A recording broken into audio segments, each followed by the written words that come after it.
everyone, I hope you're doing well, and I hope you're in the mood for a really funny, demonic urban fantasy, because that's what I have for you today. It's the first in the Legion series by A.D. Starling. It's called Blood and Bone.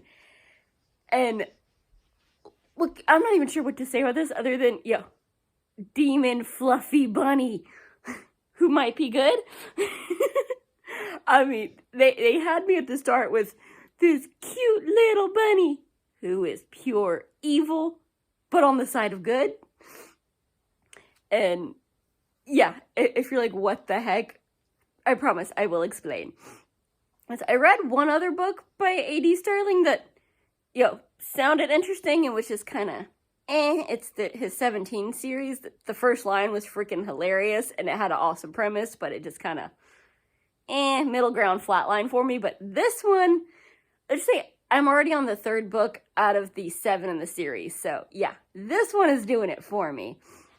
And it takes place in the near-ish future. Because the premise of this is something happened back in 2017.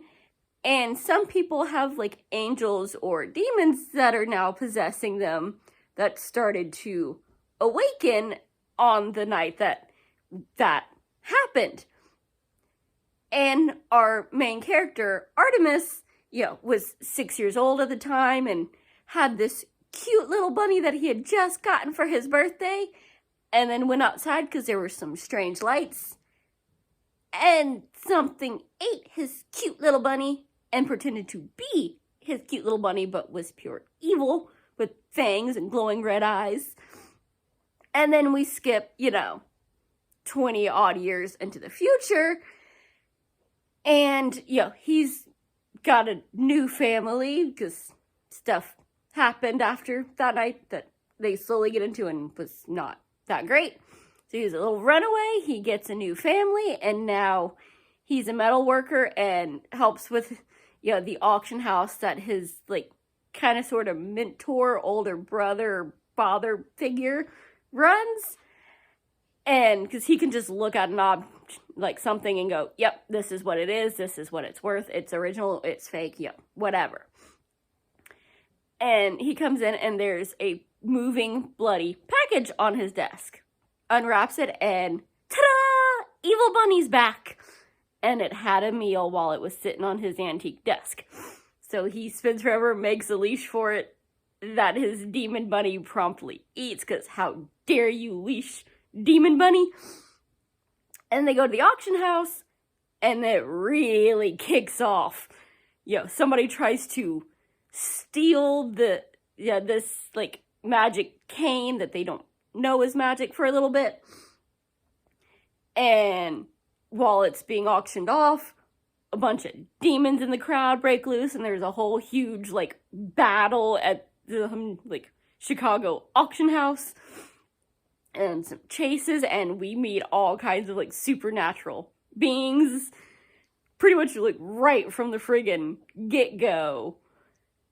And then we slowly throughout the series start learning more and more about our main characters and acquiring new characters that also have powers. Because, the bunny is evil, but he will mess up the straight-up demons. Because, he might be a bunny, but that's not his, final form, if you will. It takes a while for all of them to come into their full powers and go, oh, so that's what you really are. And that's why I've had these, weird things, dreams, and, little bits now and then. They all have their little, it looks normal, and then they get attacked and stuff changes.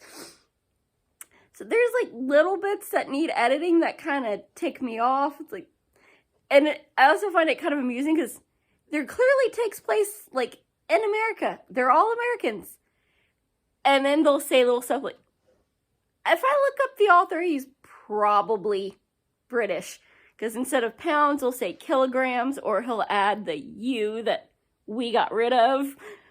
And just, you have a character talking about, instead of chips, he calls them crisps. I'm that's not American. They're in Chicago, and they're a bunch of, typical American city boys, and they're talking about crisps and kilograms. So, yeah, that a little bit throws me out, but it's not enough to go, what? Like, no. It's not bad, it's just a little something that I noticed, and it kind of annoyed and amused me at the same time. But, we inherit a few extra characters with extra powers that we learn a little bit about in this one, and we do get into some demon battles. And so my favorite is learning more about the bunny who freaking mouths off.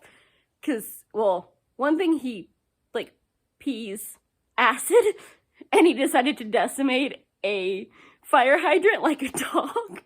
Which, okay, I might be 12 years old. That amused me. And he, speaks telepathically to certain people. And sometimes he's smart alecky, sometimes he's actually helpful. That he's pure evil. And you will find out why as you read through the series and learn more about who this bunny really is. But he will take out some straight up demons, so don't cross him. But good or bad, you're all in trouble. So that is definitely my favorite part, is the friggin' bunny. And he gets and stuff, and him and Artemis have arguments, and every now and then he will go full bunny. You can't yell at me. I mean, look at my cute little twitchy nose. Come on. Make little bunny noises, and so he gets away with it because all the girls think he's this cute, fluffy bunny and want to pet him. And he's ticked off that little kids are cooing over him and petting him, and it's like, I'm a ferocious warrior. And they're petting me like a cute, cuddly little bunny. I better get rewards for this or I'm going to pee again. So, yeah. Demon battles, angels versus demons versus creatures, and a troublesome bunny. I would tell you more, but it would kind of spoil some things to learn who all of these, creatures are, because they're, regular animals and humans that have been possessed by, ethereal creatures, either demonic or angelic. And so, as they grow into their powers and we learn who they are and how they all connect, that would spoil quite a bit. So, you'll just have to trust me that finding out who they all are is really fun, and the bunny only gets better. So, yeah, if you want urban fantasy, you want angels versus demons, you want a sarcastic bunny that is not pure bunny, go and check this out. It is so much freaking fun, and I will see you soon. Bye! Happy reading!